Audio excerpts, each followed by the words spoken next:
What's up, soil brothers and soil sisters? All right, y'all, it is the middle of August. Well, more like the end. It's like the 20th. I should have started this at the beginning of August.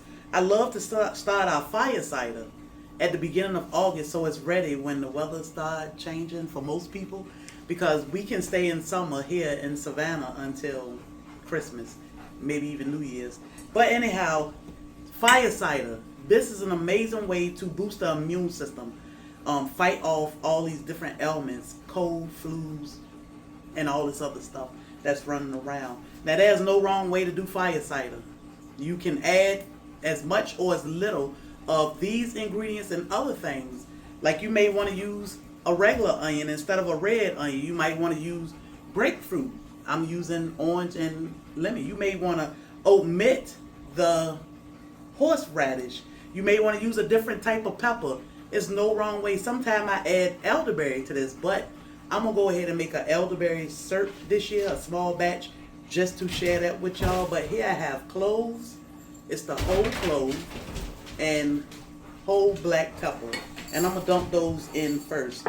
And there's no rhyme or reason to when or how you stack your things. So horseradish, you know this is very spicy, but it is good for the immune system. So I'm gonna add my horseradish in. I have turmeric here. Now the black pepper, you can use cracked black pepper.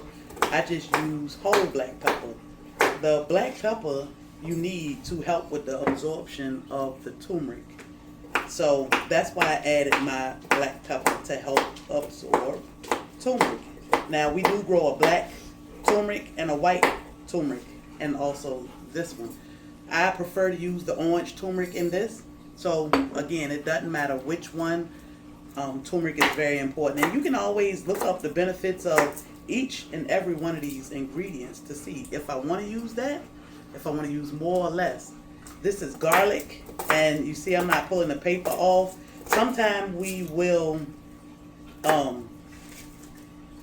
peel the paper off things, and there are benefits in the paper too. So I'm keeping my paper. This is ginger, one of our favorites, because we make quite a bit of soda around here. So think about that much ginger. Again, no certain amount. You can add more or less, or none of whatever at all.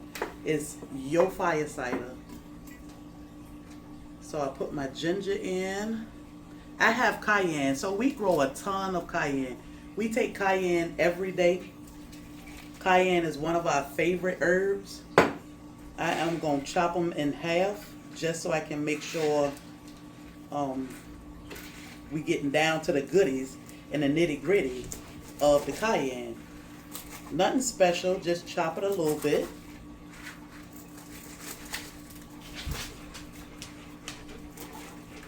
And I'm going to throw that in. I just cut them in half a little bit, most of them. And I'm going to throw that in my jar. Now, this is a half-gallon wide mouth mason jar. I like the wide mouth because in 4 to 6 weeks, I need to strain my liquid off of my solids. And it's so much easier to get it out through a wide mouth. You don't have to use a wide mouth. It's just easier for me. So I prefer to use a wide mouth. And you don't have to use a half a gallon, because you may be making a small batch just for you. So it's all up to you. So I like to use an orange and a lemon.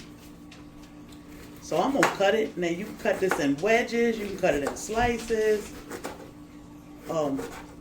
Whatever. You can get it sliced up already, but I can just get one and slice it.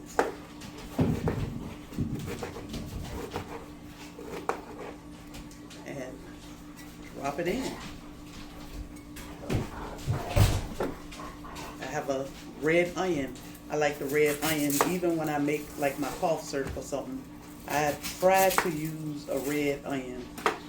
I just prefer that.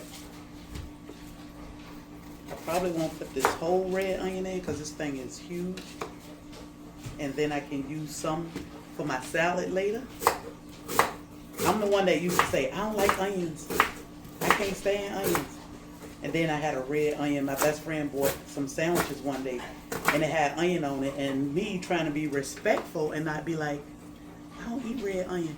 I tried the sandwich with the red onion on it and fell in love. So, yeah, never say never. So I have an onion in there. Again, my kids are in the background playing. This is my lemon, the whole lemon. I'm just cutting it up so I can get it in my jar.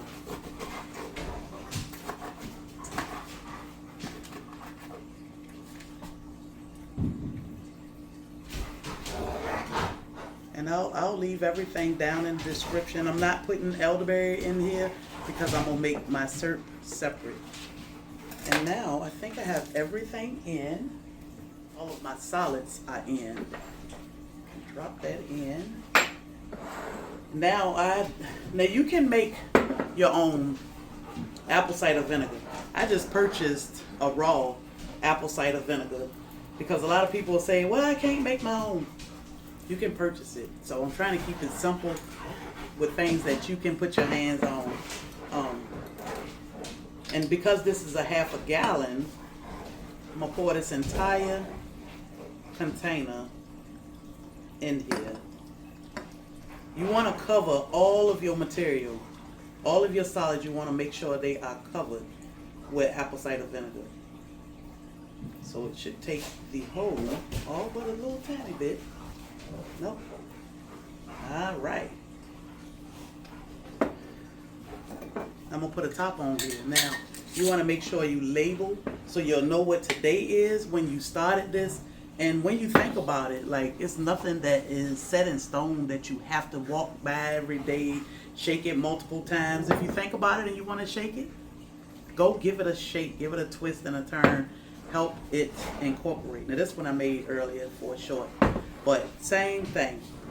Now, you want to set this in a cool, dark place for about 4 to 6 weeks. That give it time to infuse and do its thing. I usually let ours sit about 6 weeks. Then you'll come back and strain this, and I'll try to remember to do a video of me straining this. All you want is the liquids off. Now, our solids, we do freeze dry the solids and capsule it and take it that way. My husband really doesn't care for the taste of fire cider, so for him to be able to take a capsule helps a lot. But trust me, he'll take it because he knows it's going to keep him well or get him well naturally. So once we strain this in 6 weeks, we'll take a teaspoon. We'll take a teaspoon of fire cider every day.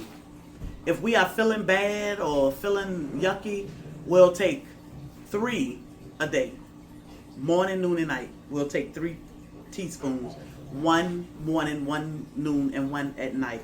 And that will help you boost your immune system and get well quicker without having to use all that yucky synthetic stuff. This is safe for your kids. You can give them a little teaspoon before they head to school, because y'all already know. Everybody's sneezing and coughing and blowing and all that. Viruses are real. Don't ignore them. Protect yourself, protect your family, and make your own fire cider. It is amazing. It will have a little kick to it, but hey, your body gonna say, okay, I'm gonna wait now. Y'all know that God provided us with everything we need.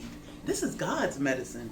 It's nothing but vegetables and fruit and amazing herbs. I might drop some rosemary in here. I might run out in the yard and get some rosemary. I may not, but just the way it is, it's amazing. Now I'm thinking rosemary.